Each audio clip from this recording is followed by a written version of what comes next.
him. What about David? We're man to man. Man after God's own heart, right?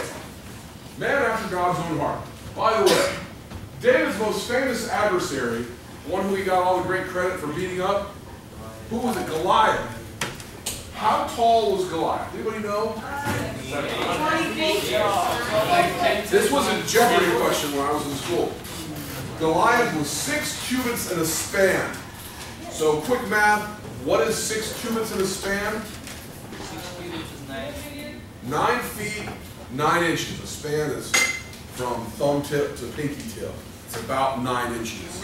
So, well, basically we say Goliath was about 10 feet tall. All right? Big, old, huge guy. And David, he was a young man.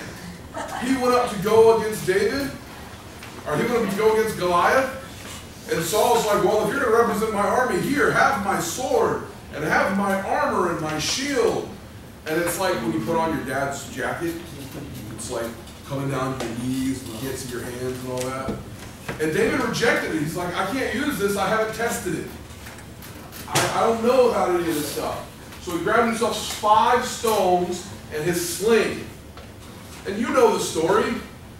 He ran out there into the battlefield, and he put the sling in the stone in the sling, and he spun it around, and he threw it at Goliath and prayed and said, Lord God, you are the one who can bring down enemies. The stone came up and it hit him right in the head and it knocked him out. And that's the end of the story, because the Philistines all fled at that point, right? No. Exactly. David then ran up to this 10-foot tall giant, grabbed the giant's sword, sliced his head off, held it up and was like, yeah, this is what our children do in Israel. And believe it or not, the Philistines pet it and ran. They're like, holy cow, this kid's like barely out of diapers, and he just cut off the head of Goliath. And now he's waving it around and mocking us with it. Okay? All right? But you know what happened to David? David got into a lot of trouble.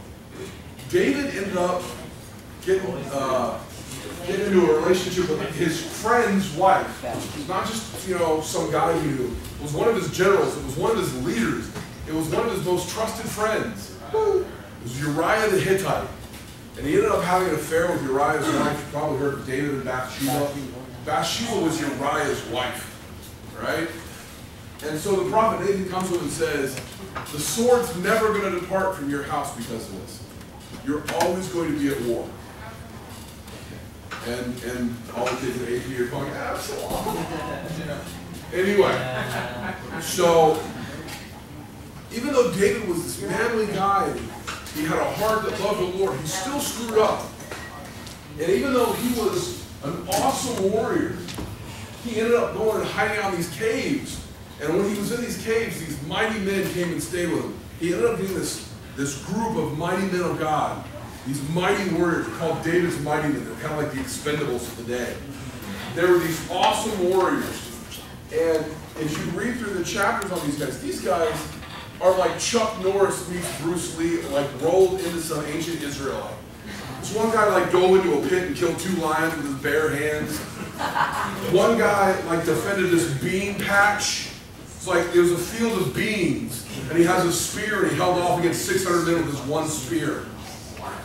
Why did you defend this field against all these people? It's a worthless field. Because David told me to keep the field. Okay. These guys are amazing. There's this one guy who killed like 300 men, and he ran in and he stole this guy's spear. He like ran in unarmed, beat the guy up, took his spear, killed him with his own spear, and then killed like 300 other men. And they were like, well, you know what, you're really good, but you're not quite good enough to be the mighty men, so how about you be the captain of the bodyguard? Can we do that? How about that? It wasn't good enough to be one of the mighty men. Shucks. He only like killed 300, not 400.